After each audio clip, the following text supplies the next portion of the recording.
Hello viewers, welcome to the edition of Scoreboard on Axe 25 Television Network, and it's always a pleasure to be in your company every Tuesday evening between the hours of 8 p.m. to 9 p.m. First of all, let me acknowledge the loyal viewers to the station, also this program. We start off tonight with results from the Trinidad and Tobago Women's Football League.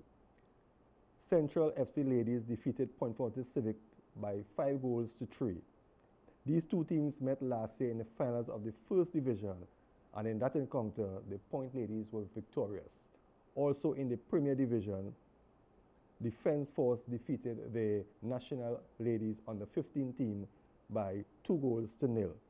And also at the Carnage Recreation Ground, St. Anne's Rangers got past Real Dimension by 2 goals to 0. And in the First Division, 2 matches played over the weekend. Ministry of Sport Schoolers, they actually went to school on Diego Martin Central, trashing them by 13 goals to 0. And Debe All-Stars defeated St. Anne's Rangers by 2 goals to 1. And a big congrats to Richard Thompson in athletics. He ran his fastest win legal time since 2011, 9.95 seconds, to win the gold at the IWF World Challenge Track and Field Tournament in Holland. Congrats to Richard Thompson.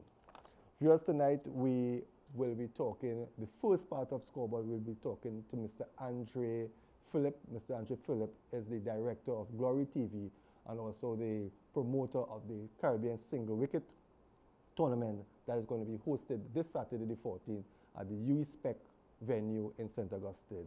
And we also will be talking to the newly elected president, technical director of the Trinidad and Tobago Badminton Association, Ms. Solange Guzman.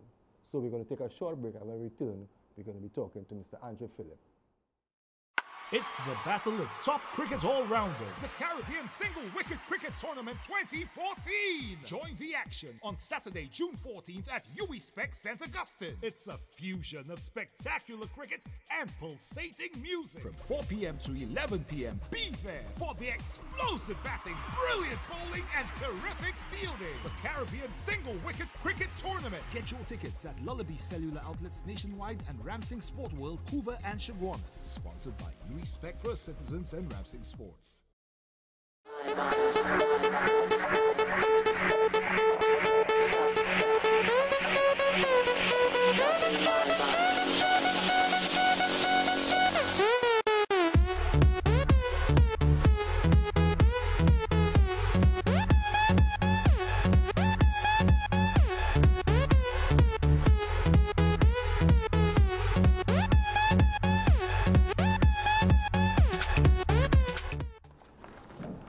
Welcome back, viewers. Welcome back to Axe Television Network, and this is your Tuesday night sports program, Scoreboard. And as I said before the break, tonight we will be discussing a different format of cricket. This format is labeled as the single wicket, and it's designed to test the all-rounders who take part in cricket. And to get a further understanding of this tournament, we have Mr. Andre Phillips, who is the director of Glory TV and also the promoter of this event, and both are in collaboration to bring off this tournament, which is carded for Saturday, June the 14th at the UE-Spec ground in St. Augustine. It starts at 4 p.m. Gates will be open at 3 p.m. Mr. Phillips, it's a pleasure. Welcome to the studios of Axe 25. Thank you very much. It's a pleasure to be here. Now, Caribbean Single Wicket Tournament, it's in its second year. Second consecutive year. Let's go back a bit to before we go back to the first year, explain to the viewers what is a single wicket competition. All right. I'd like to start by saying that this is how cricket really originated. The very heritage of how we play cricket, we used to call it in the school days, out a man take a knock. Oh, not goes in, goes out.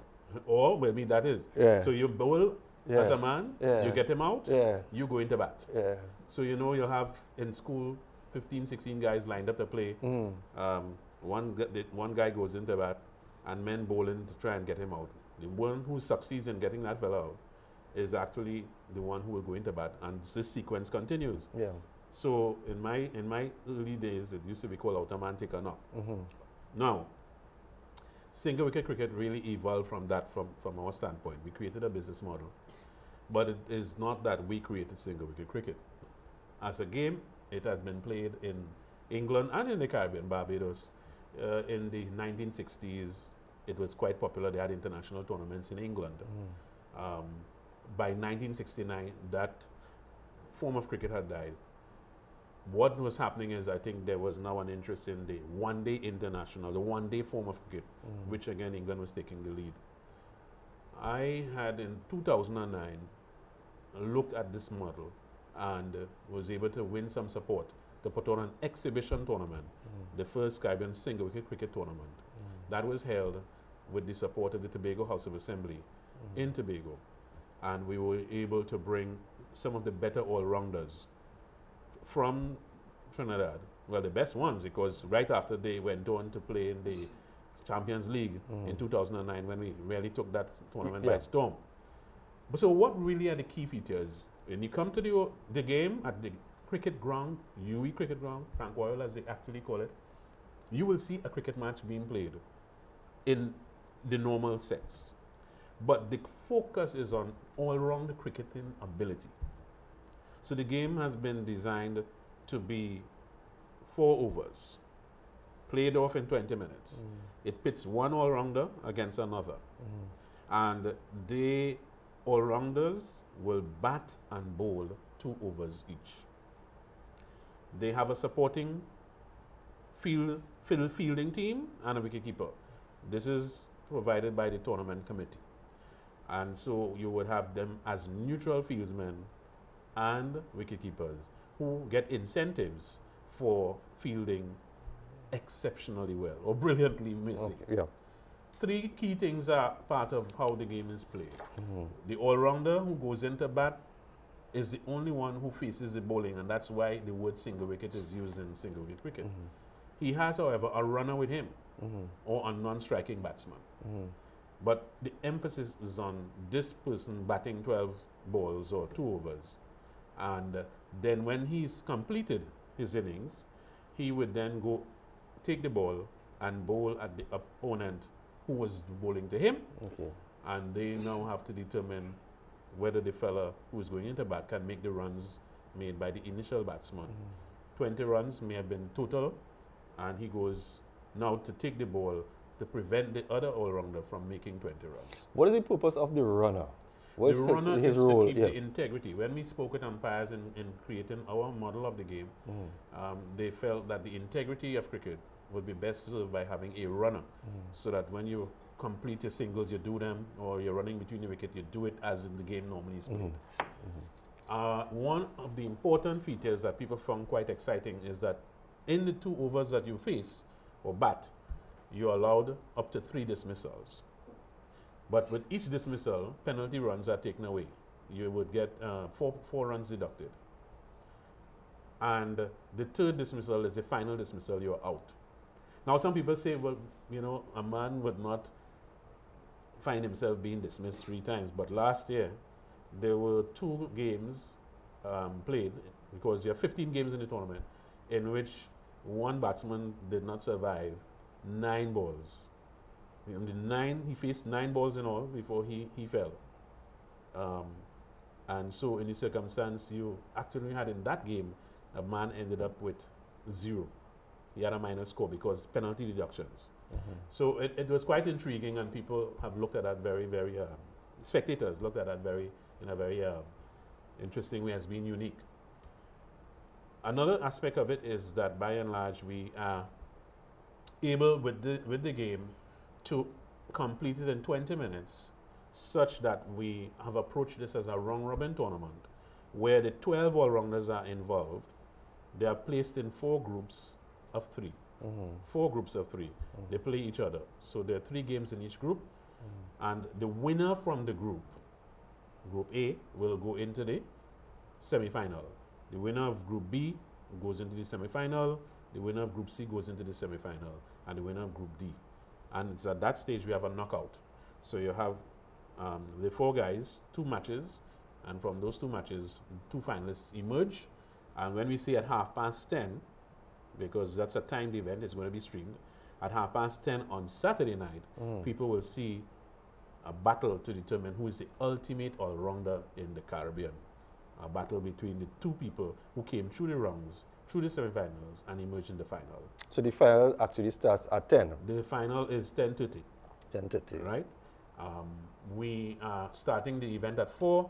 It's largely 7 hours of cricket interspersed with musical artists performing and so on. But there are natural breaks because, as I said, after each game, a game would be about 20 minutes maximum. And we have 12 games playing out in the round-robin phase, 2 in the semi-final and 1 in the final. And that is what amazed people. Some came out of just the novelty of the idea that you could see a complete tournament played in 7 hours. They came and they were able to see it. So that is another very interesting aspect of it. Okay. We are able to complete the tournament within the time it will take to play a day of Test cricket. Okay. If we go back now a bit to the 2013 edition, right? How successful would you say that tournament was? Well, it was successful in a couple of standpoints. One, we've been able to retain the players who are not serving on West Indies duty or who are not injured. All the players who were involved were approached to be invited again as a first consideration. All the people we wanted from last year have willingly agreed, starting with the defending champion, as Dwayne Smith. Dwayne Smith, the MVP of last year's Indian Premier League. And of course, you know, he led Barbados to victory in the Super 50 tournament earlier this year. Dwayne was exceptional. He played in the tournament last year unbeaten. We have Lendl Simmons. He's played in every tournament. He was the winner of the exhibition tournament back in 2009. Golden Tobago. Yes. And he reached the semi-finals. It was a very, very narrow loss to Barnwell. Barnwell is back. He's the Guyanese standout. A very impressive natural all-rounder. So from the standpoint of the players, we had no problem in getting all the guys who were able, and not under the West Indies contract to be here. The one person we couldn't get is Jason Holder because he was drafted into the West Indies team and he played last year. And he really wanted to come back and give a better showing. We have a couple of new people. The second interesting element is the fact that we were able to retain the UE partnership. As a matter of fact, we have a deeper partnership with UE now for this year's event. We used the UE Specs ground last year. They did a wonderful job to put that job. The pitch was immaculate, according to the players. It was really, really well prepared. The supporting resources and infrastructure, we urge people to come down because the infrastructure, the seating is good now. And we were able to get that input. We are also very, very keen on saying that we found the success from some of the spectators' standpoint and the media, because the media in our tournament launch, we had a very, very good media turnout. People came who, if we had 6 media houses in the previous year, we had about 11 media houses that showed up for the tournament launch. And today, the tournament draw, again, very, very interesting.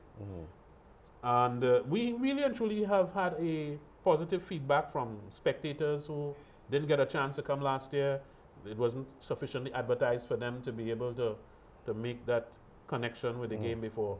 We feel there's a buzz now, and we're taking advantage of that. So we are on track with 2013, having been a good foundation for us on which to build on. Okay. I know we have to take a break, but when I come back, I want to find out about some of the challenges, because, you know, in whatever we do on a daily basis, new things, there is a challenge. Viewers, remember, you are watching Scoreboard right here on Acts 25, and we are talking to Mr. Andre Phillips, the promoter of the Caribbean Single Wicket Tournament, which takes place this Saturday at UE Spec Ground. Remember, the starting time is 4 p.m., gates open at 3 p.m. Stay tuned, we'll be right back after the short break. It's the battle of top cricket all-rounders, the Caribbean Single Wicket Cricket Tournament 2014. Join the action on Saturday, June 14th at UE Spec St. Augustine. It's a fusion of spectacular cricket and pulsating music. From 4 p.m. to 11 p.m, be there for the explosive batting, brilliant bowling, and terrific fielding. The Caribbean Single Wicket Cricket Tournament. Get your tickets at Lullaby Cellular Outlets nationwide and Ramsing Sport World, Hoover and Chaguanas. Sponsored by UE Spec for Citizens and Ramsing Sports.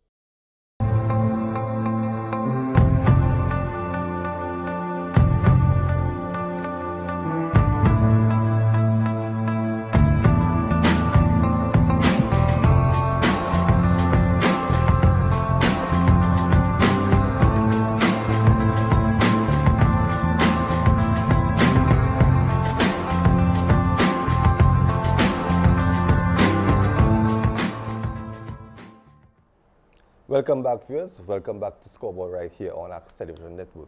Mr. Phillips, before we took the break, I know you have a big announcement to make, but before we go there, anything that is new, you find that there are challenges that you have to face. Precisely. What are some of the challenges you have faced so far in the 2 years that this tournament has been running? Increasing the awareness of single wicket cricket as the shortest form of cricket. The concept of single wicket, that has taken some time to penetrate for persons who are not cricket lovers per se, but they would come to cricket as part of sports entertainment. What we are promoting is a sports entertainment product on one hand, but also a new form of cricket that would extend the careers of cricketers from the standpoint of it being more individual than more than theme. And that is what we are trying to ensure we get across. Funding has also been a challenge. It has been difficult to be able to win sufficient corporate sponsorship. We do not have a major sponsor this year. We have an official partner in terms of UE, and that was very, very important. They've lent resources in different ways, but we don't have a corporate sponsor of significance. And we are understanding now that we are getting along that path because people have said, well, do you have the best all-rounders in the Caribbean in the tournament? So when they saw Dwayne Smith, people were very, very impressed to know that Dwayne Smith was part of this last year. And we want to indicate that we've been able to overcome that challenge, and we expect people to come down in their droves. As you saw today, we announced the lineup, and we have 4 IPL players. Namely, the Lendl Simmons, the defending champion, Dwayne Smith, the defending champion, Lendl Simmons, who has been the one that people felt could have challenged Smith's supremacy last year. We have Kevon Cooper coming back, I think, from Rajasthan Royals.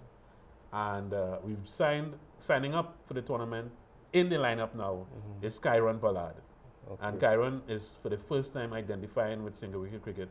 And I think he is a hot potato. A lot of people wanted to know if Kyron Pollard would have been there last year, but he had other commitments. Kyron Pollard is here in the tournament this year. We have 2 Guyanese players, because it's 5 territories, 5 countries from the region involved. So you have Barnwell and Diona Ryan will be flying Guyana's flag. We have Dwayne Smith from Barbados. Devon Thomas comes in from Antigua. He was in the tournament last year. He has been a wicketkeeper for the West Indies team, but he's been a batsman and bowler in the Leeward Islands team. So he is representing Leeward.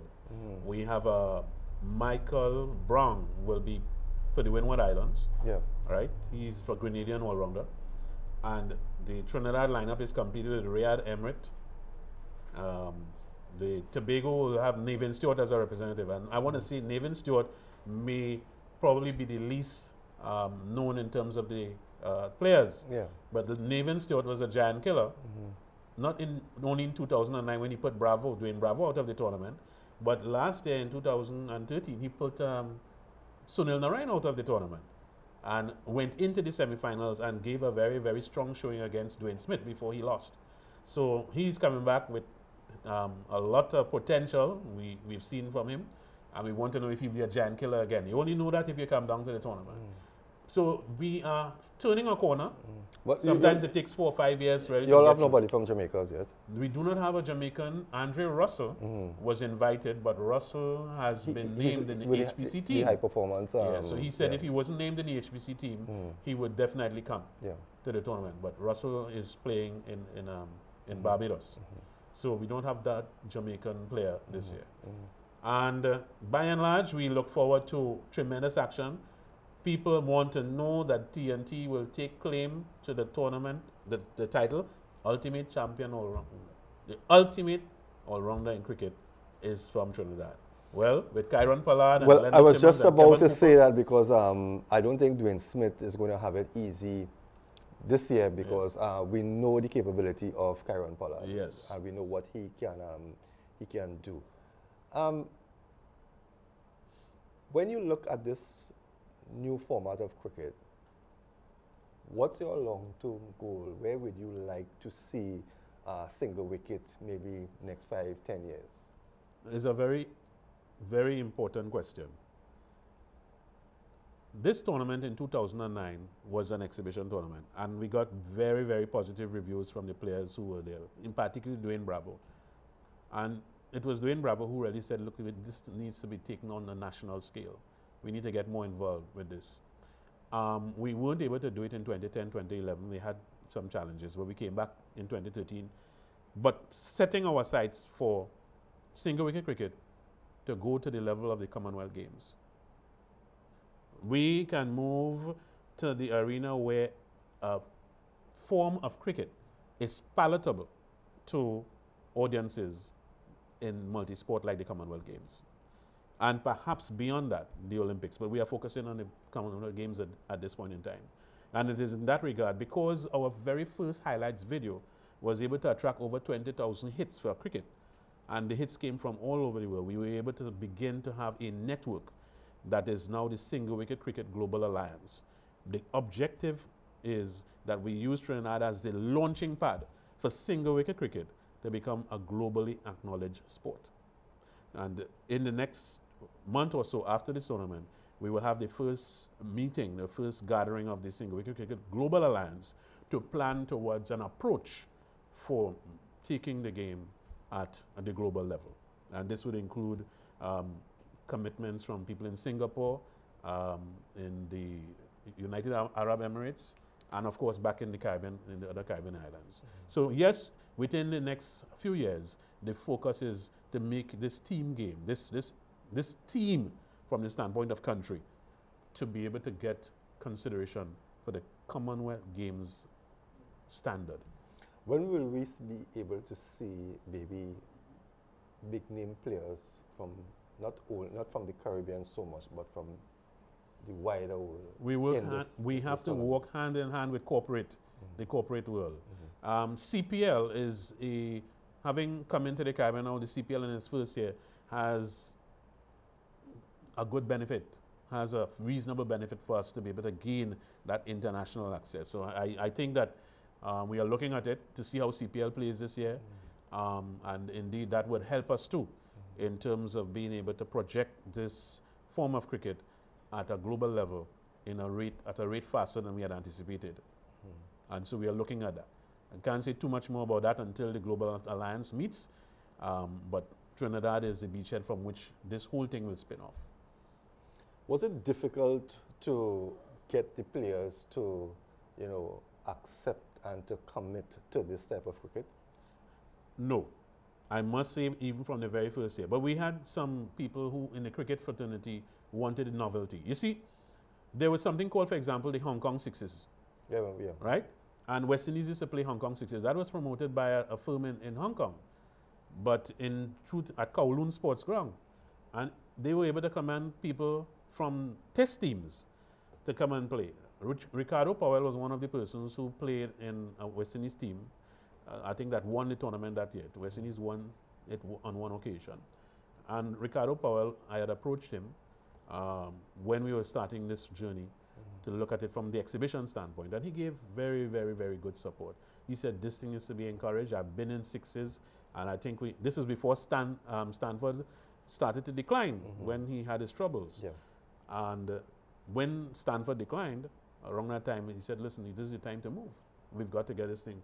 We've had a very good inspiration from people like Richie Richardson about moving this into an arena that, and Dwayne Smith, he's on fire about the quick, he said it at the last press conference when he won, and he said it, and he said it over and over, that they have to widen this game and widen quickly. It has potential and it must move. So some work has to be done. We're taking it in phases, and we must have the corporate community on board to help that process to move quickly. Well, Mr. Phillips, it was indeed a pleasure. Yes. Let me wish you all good weather, and I know that the excitement will be there on Saturday. So viewers, we want to remind you that the 2014 edition of the Caribbean Single Wicket is on this Saturday at the UE Spec Ground in St. Augustine. It starts at 4 p.m. The gates will be open from 3 p.m. Remember, you have Lyndon Simmons, Dwayne Smith, Barnwell, Kevin Cooper, and the new addition, Karen Pollard. So please go out.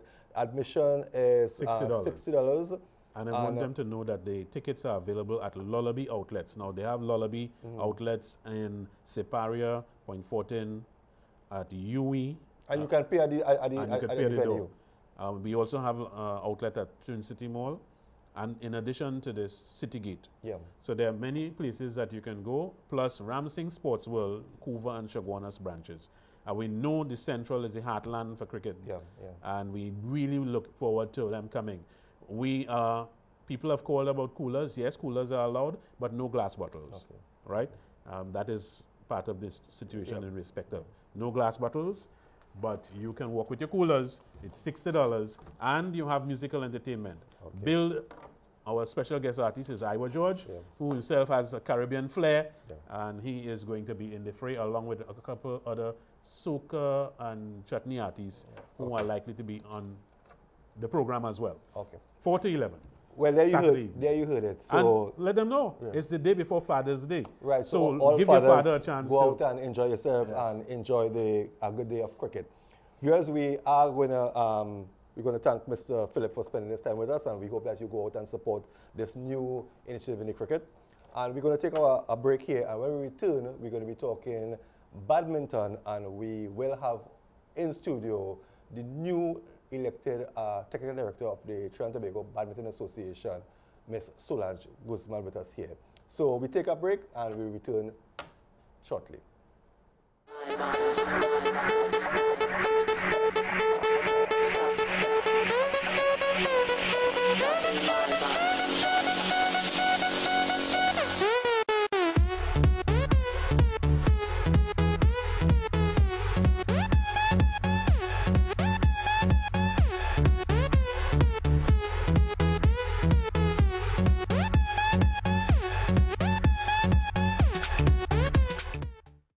It's the battle of top cricket all-rounders, the Caribbean Single Wicket Cricket Tournament 2014. Join the action on Saturday, June 14th at UWI St. Augustine. It's a fusion of spectacular cricket and pulsating music. From 4 p.m. to 11 p.m, be there for the explosive batting, brilliant bowling, and terrific fielding. The Caribbean Single Wicket Cricket Tournament. Get your tickets at Lullaby Cellular Outlets nationwide and Ramsing Sport World, Hoover and Chaguanas. Sponsored by Respect for Citizens and Ramsing Sports.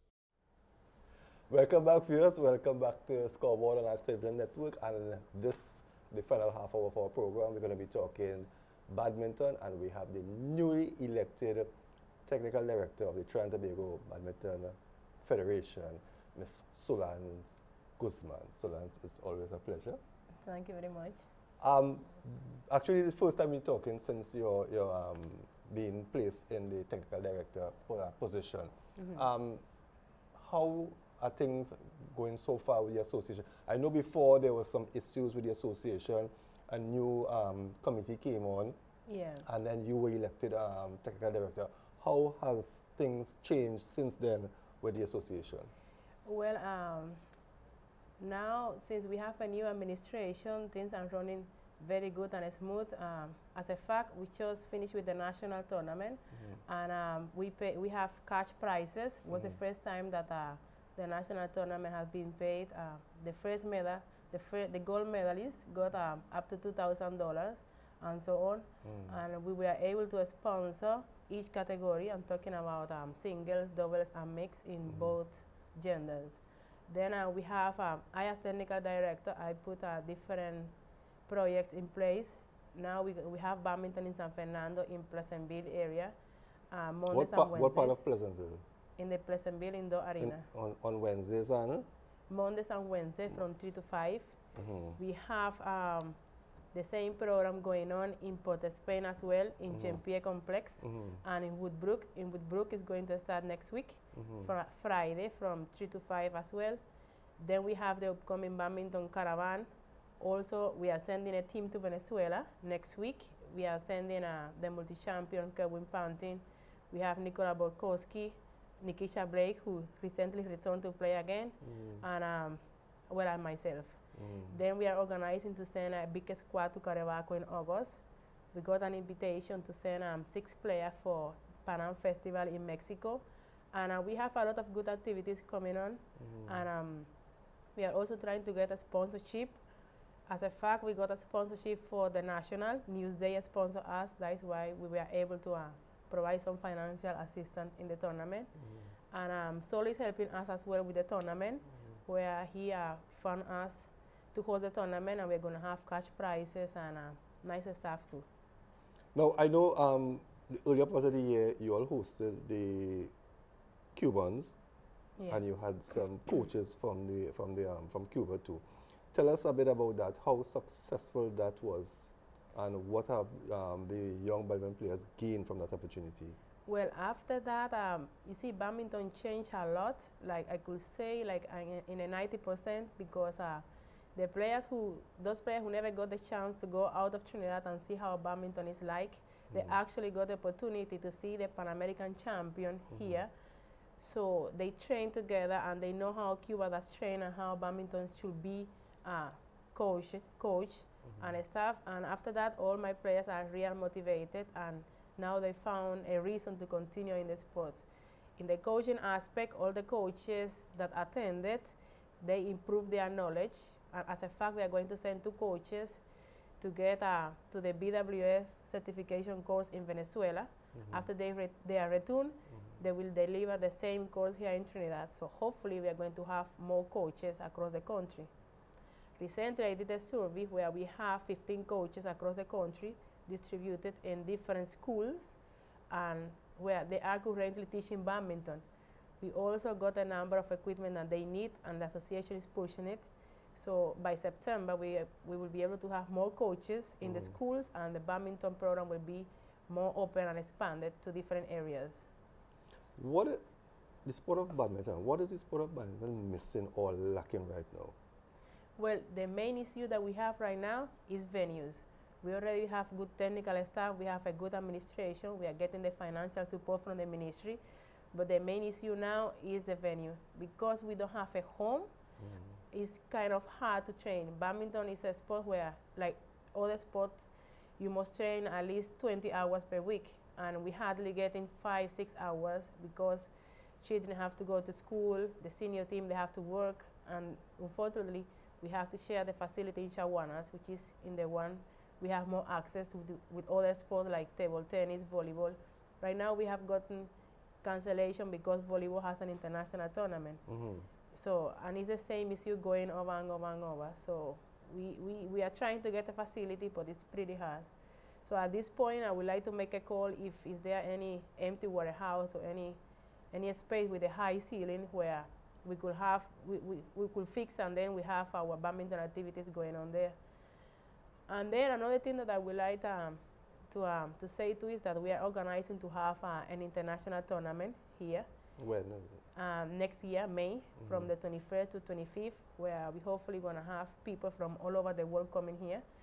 It won't be surprised if we get a player from China, Malaysia, Japan, and all. So we decided, it was my original idea, and the association is supporting it, and right now we are working on the organization of it. So hopefully we are going to have the same tournament every year around the same dates. Each tournament was scheduled to be right before Brazil Open, so it will be easier for the players to come here and then continue to Brazil.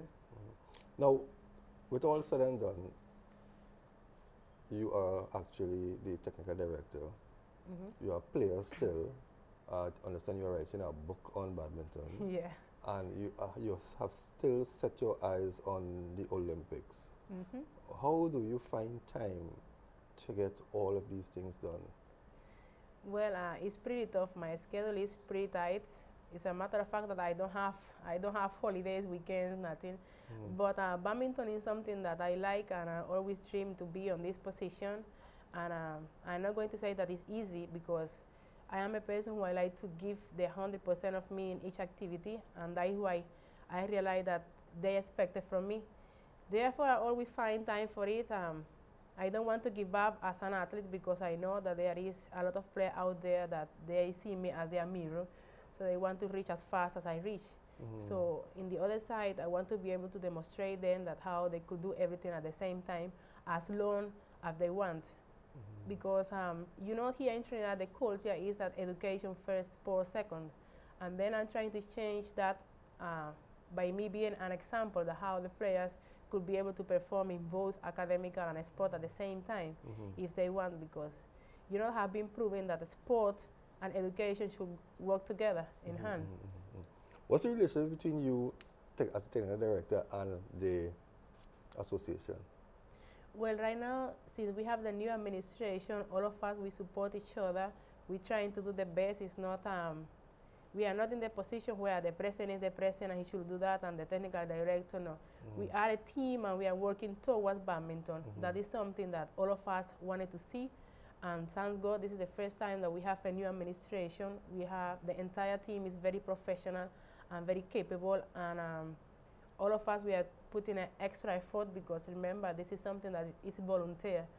All of us have our jobs and our families, and it is demanding, but anyhow you take it, we always have extra time for badminton, and we don't want to fail the players again how it happened in the years before.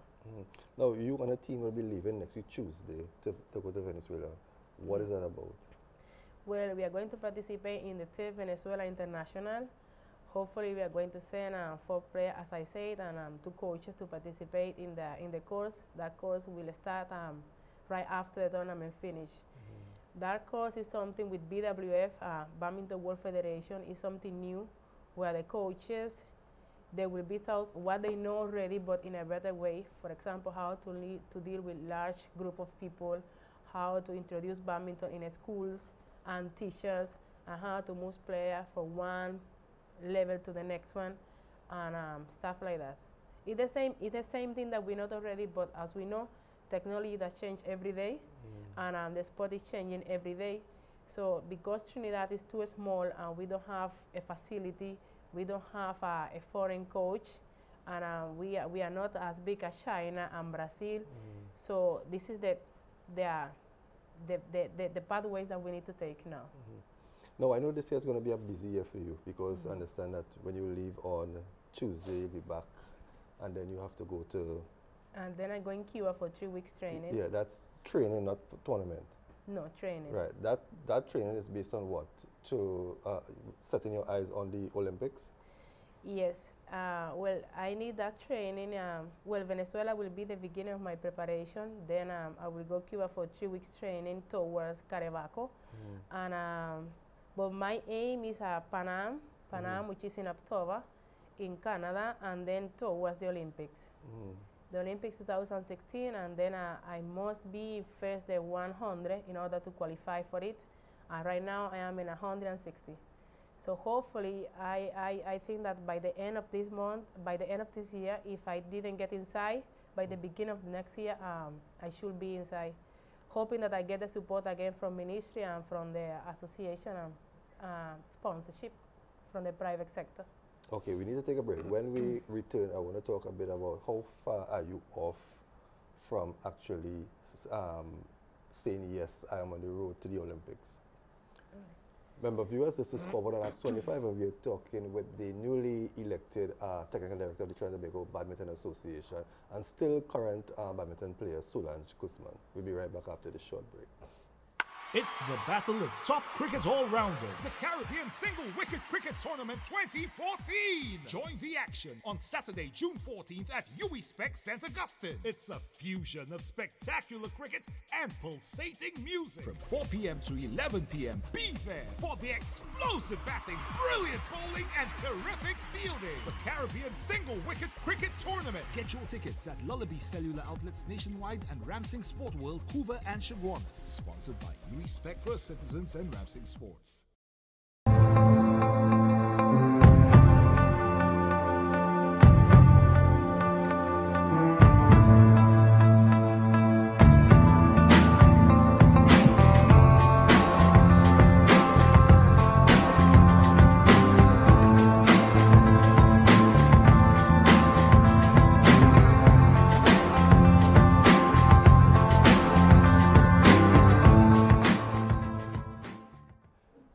Welcome back, viewers. Welcome back to Scoreboard on Acts 25.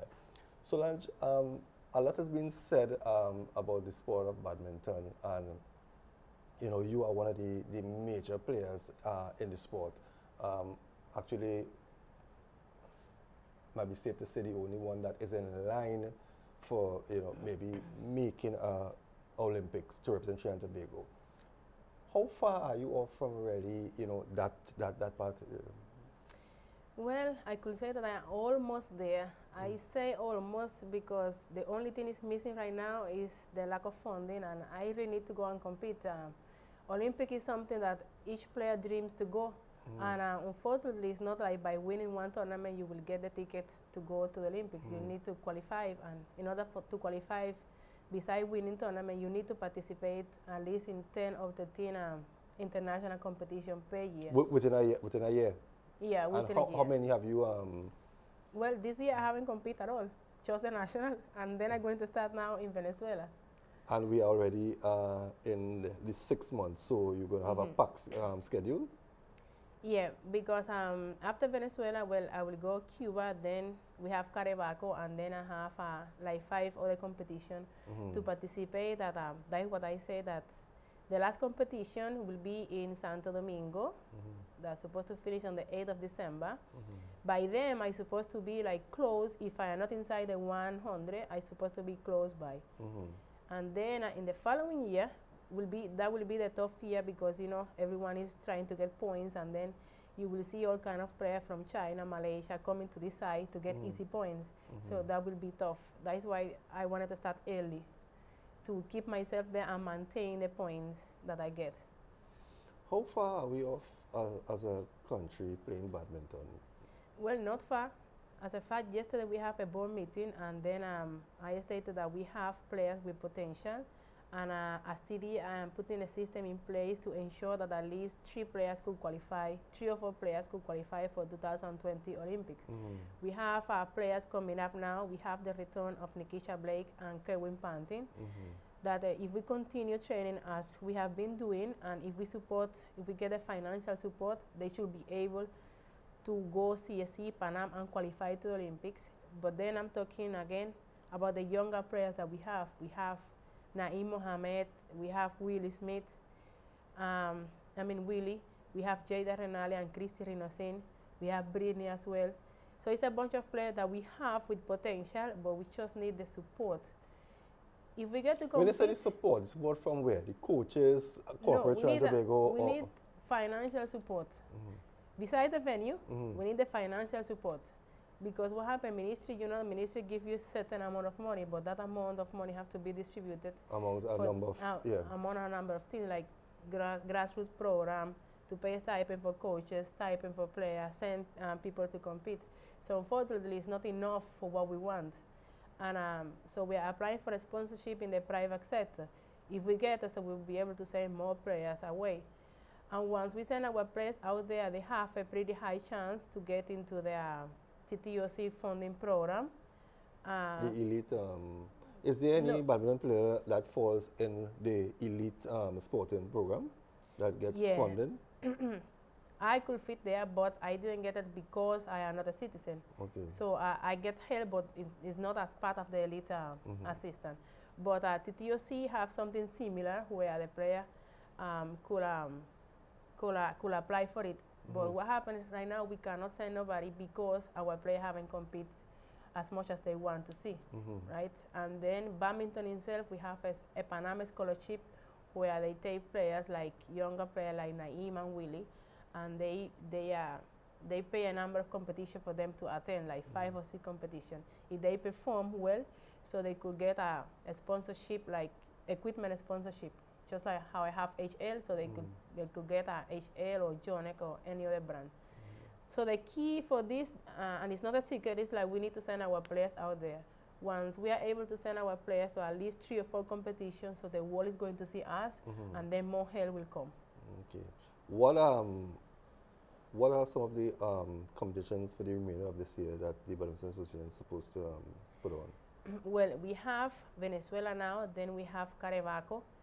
Then after Carabaco, we have the Pan Am Festival in Mexico, and then we are looking to send some players to Suriname and Santo Domingo. What about locally? Well, locally, we just finished the national. We are going to have the Solo Open in July. Then we are going to have the Senior Solo Open sometime in September.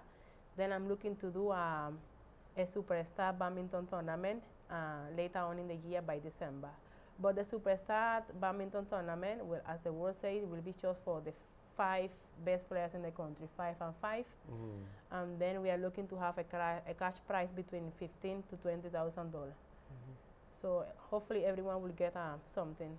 Okay, and the badminton caravan that you had planned, what's the well, the badminton caravan is scheduled to commence on the 28th of July and end on the 28th of August. This year I added a new area, which is Port Spain, and then we will go through Tabaquit, Miaro, Toco, Port Spain, Point Apie, Placenville, Point 14, and Chaguanas. So we're going to have 8 areas. This time it will be in collaboration between the TTBA, Trinidad and Tobago Badminton Association, and Ministry of Sport, and we are looking to have the same activities that we have last year, but with more participants. Are there programs designed to assist our coaches in developing yes, capabilities? Because the activities and game of the caravan actually are those activities that how the teachers should apply with the children in the school. So that is how, that is like an introduction of badminton. So by participating in the caravan, so they get the knowledge how to deal with large group of people, different type of behavior, and different type of exercise according with the child needs. So the caravan is open to all teachers, and well, you know, it's open to everyone, but especially for teachers and children who are beginners in the sport. Is the sport growing? Yeah, it is. So if you have to measure the sport in growth, how would you look at it? Well, you know that badminton is inside the Ministry of Sport school curriculum, so all the children in secondary school, they must play badminton. So that is a plus. Plus that we have 12 registered badminton clubs in the association and around 50,000 people playing badminton across the country. So when you see, you could say like probably 3/4 of Trinidad play badminton. But are there sufficient coaches? Like you talk about badminton in the communities and in schools and also the clubs. Are there sufficient coaches to coach the among the people who are involved in the sport? For beginners, we have a large amount of coaches because remember that we had last year the level 1 certification course, and then we have the shuttle time pilot badminton project, and so but development coaches is what are we lacking out, and elite coaches because we didn't get the opportunity to go away and upgrade our knowledge. So unfortunately, we remain with the same knowledge that we had from before. But that is about to change because we are expecting 3 Chinese coaches, and 2 will be for development, and 1 will be elite. So with that and the knowledge that I gained with the Cubans, and now these coaches going in Venezuela, so we will be able to, you know, to move to the next level in terms of coaching. And when we do that, so we will be better prepared to assist our players. Have you all approached like corporate Trinidad and Tobago for sponsoring or to invest in the sport of badminton? And if so, what was their well, that is one of the main keys that we have now. In the board meeting yesterday, that was something that we really attacked, and we are putting a sponsorship proposal in place, right? Well, with introduction, a profile of our players, a strategic plan, where we are, where we want to reach, and what we need the money for, right? So we have a period of time of 2 weeks to do that, and then we will send it out to companies and to see. I'm positive that the companies, they will give us some sort of support, because you see, badminton is an easy sport, it's a low impact sport, right? It's a sport which is generally cheap. You don't need to get equipment every day. The only thing that you need is, you know, to change your clothes regularly. But we up to 4 players, we could get up to 5 medals instead, like compared with football and cricket. So it's a sport which is good to, you know, to invest with. And plus that we have like plenty of people playing badminton across the world. And if we get to put our system in place, as we have been doing, and we get to send our players away, so eventually the company that sponsor us, well, they will get more, they will be more recognized worldwide because we will advertise it throughout the media, and with you that you're always supporting badminton also. It was a pleasure, and we wish you all the best. Thank you. Well, there you heard it from the Technical Director of the Trinidad and Tobago Badminton Association, Solange Guzman, telling us a bit about what is happening with the sport and how the sport is faring in Trinidad and Tobago. And as she said, Acts 25 is always there to support the sport of badminton. Viewers, we have come to the end of another edition of Scoreboard right here on Acts 25. You heard in the first part of this program, we spoke to Mr. Andrew Phillips, the promoter of the single wicket tournament that's going to be hosted at the UE Spec on Saturday from 3 p.m. And our final half an hour was discussing the sport of badminton. We hope that you enjoyed our program, and we invite you to stay with us on Acts 25 for another edition next week, Tuesday at 8 p.m. Remember, there is a repeat on Wednesday at 12 noon of this very said program. Following Scoreboard, we have our Legends in Sports, and tonight we feature Michael Drayton, a former lightweight boxer of Trinidad and Tobago from the 1970s, followed by Football 101, and we end off tonight with a match in the Trinidad and Tobago Women's Football League between Central FC Ladies and Petrotrin. So again, we wish you a pleasant week ahead, and we look forward to you being in our company next week, Tuesday, same time, same channel.